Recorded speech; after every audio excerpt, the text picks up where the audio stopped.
Après avoir donné la nature de Dieu, si l'on peut dire, ou défini Dieu par ce qu'il était, l'acéité, Dieu existe par lui-même, nous allons essayer de cerner, si l'on peut dire, ou de faire le tour de Dieu en voyant quels sont ses attributs. Comme, si l'on peut dire, une description d'un diamant que l'on tiendrait et que l'on regarderait par toutes ses facettes. Simplement, Dieu nous dépasse tant qu'il nous est difficile de dire ce qu'est Dieu. Alors, il y a deux façons pour nous de dire Dieu, ou de donner à Dieu des attributs. La première façon, c'est de retrancher de Dieu toute imperfection. Dieu est la perfection même. Dieu est l'être premier. Dieu est l'être par qui tout existe. Donc il contient toute perfection. Et comme il nous est difficile de bien le cerner, la première chose que nous faisons, c'est que nous enlevons de lui toute imperfection. Ce sont ce que l'on appelle les attributs négatifs, par lesquels nous disons quelque chose de Dieu pour dire finalement qu'il n'a pas telle imperfection. Et puis la deuxième démarche que nous faisons, c'est nous disons de Dieu les perfections que nous constatons autour de nous, mais nous les disons de Dieu à la perfection. Donc nous disons que Dieu a les perfections que nous voyons autour de nous à la perfection. Ce sont les attributs positifs. Alors parmi les attributs négatifs, nous commençons par dire que Dieu n'est pas composé. Nous retirons de Dieu cette imperfection d'être composé. Nous l'avons dit la dernière fois, il n'a pas de corps. Dieu n'est pas composé comme nous sommes nous composés. Dieu ne peut pas se décomposer. Alors nous disons, Dieu est simple. Il n'y a pas en Dieu de parties. Il n'y a pas en Dieu d'éléments susceptibles de se séparer, comme dans les corps matériels. Dieu est simple parce qu'il est pur esprit.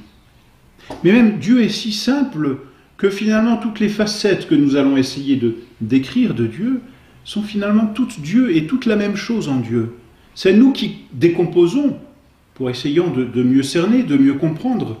Mais en Dieu, cette décomposition n'existe pas. Tout est identique en Dieu. Dieu est absolument parfait, Dieu est infiniment parfait. Dieu est donc absolument simple. Aucune composition n'entre en Dieu.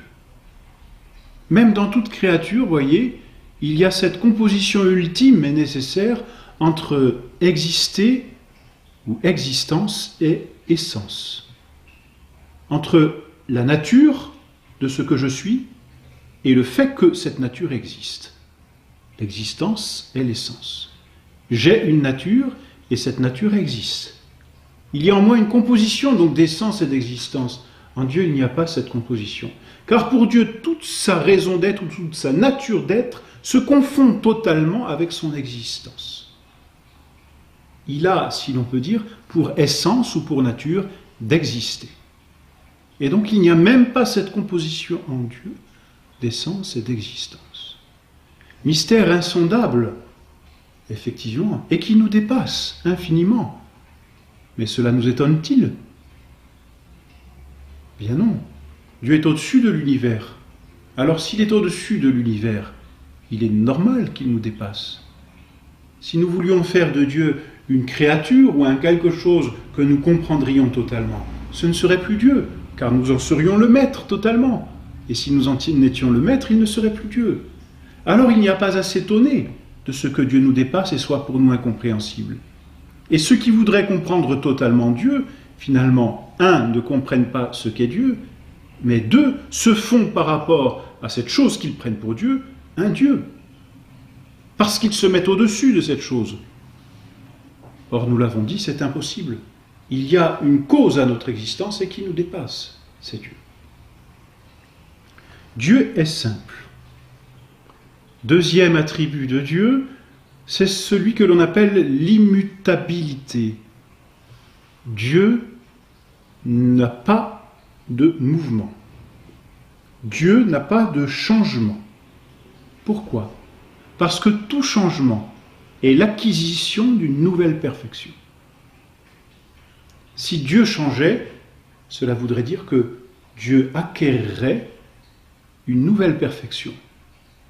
Et donc se perfectionnerait. Autrement dit, il ne serait pas Dieu. Ou il ne serait pas encore Dieu. Alors, s'il devait se perfectionner, comment aurait-il pu créer? Puisqu'il n'a pas encore toute perfection, il ne peut pas les transmettre, il ne peut pas les donner. Donc Dieu est immuable. C'est-à-dire qu'il n'y a aucun changement. Ego Deus, dit Dieu dans l'Écriture, et non mutor. Je suis Dieu, dit Dieu, et je ne change pas. On écarte ainsi de Dieu tout changement. Troisième attribut négatif que l'on donne à Dieu, c'est l'éternité. Dieu est éternel.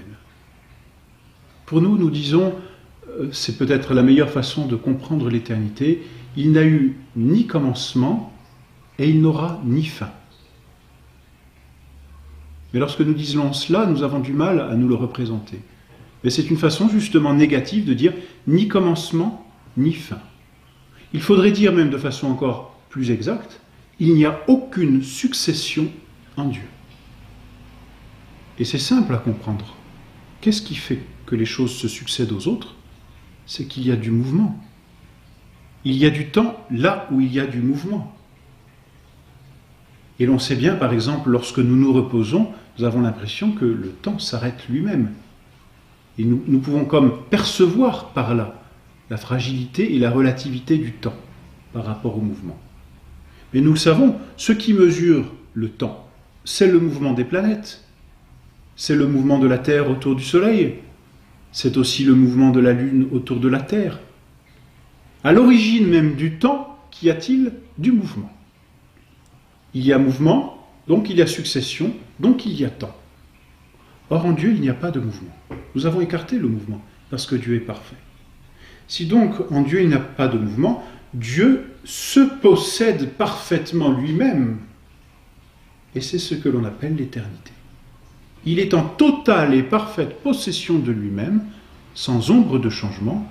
Il est donc dans un présent immuable, un présent à quoi rien ne peut succéder, puisqu'il a tout et il est tout. C'est ce que l'on appelle l'éternité. C'est une possession, c'est une perfection, mais qui pour nous signifie qu'il n'y a ni succession, c'est-à-dire ni début, ni fin.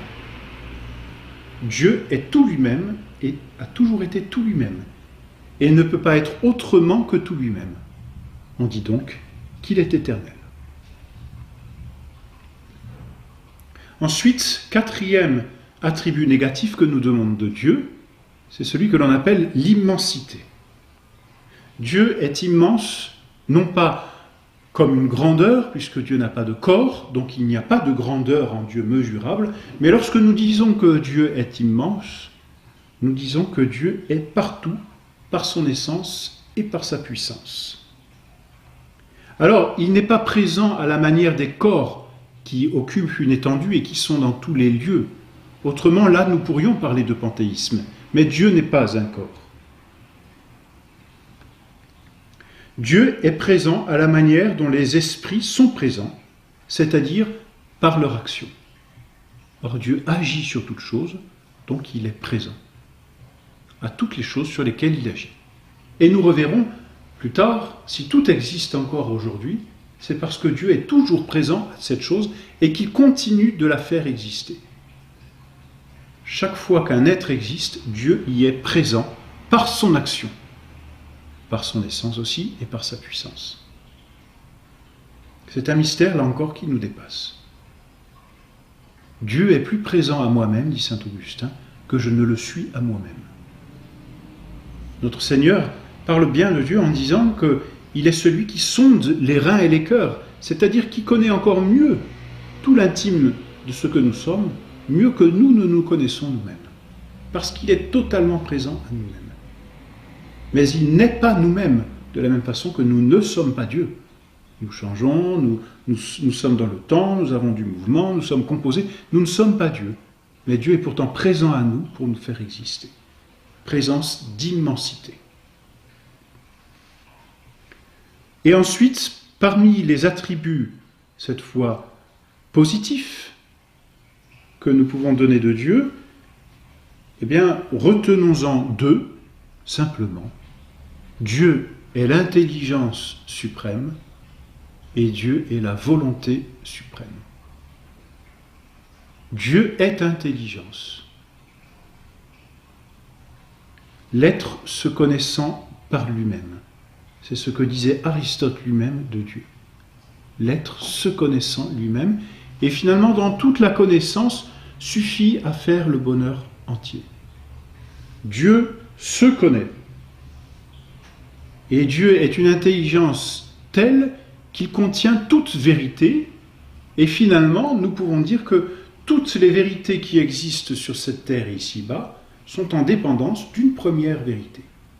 De la même façon que nous l'avons dit, toutes les existences ici-bas sont dépendantes d'une existence parfaite. De la même façon, toutes les intelligences et toutes les vérités sont dépendantes d'une vérité unique, suprême, que l'on appelle Dieu. Voilà pourquoi notre Seigneur dit, lui qui est Dieu, « Je suis la vérité ». En disant « je suis la vérité », il dit « je suis l'intelligence suprême ». Et pour Dieu, il faut comprendre que l'intelligence et la vérité, c'est la même chose. Pour nous, c'est compliqué. Nous avons une intelligence qui va acquérir une vérité. Alors on distingue trois choses. On distingue une vérité extérieure à nous-mêmes, on distingue notre intelligence en nous-mêmes, ce que l'on appelle une puissance ou une capacité, et on distingue enfin l'acte par lequel je vais acquérir cette vérité. Je connais une chose, et donc j'acquiers la vérité. Donc il y a en moi trois choses, l'intelligence, ma puissance, la vérité qui est en face de moi et que je veux connaître, et l'acte par lequel je possède cette vérité. En Dieu, il n'y a qu'une chose, c'est l'intelligence. Et cette intelligence est à elle-même son intellection et sa vérité. Il n'y a pas cette distinction d'une puissance, d'une vérité et d'un acte par lequel cette vérité est connue.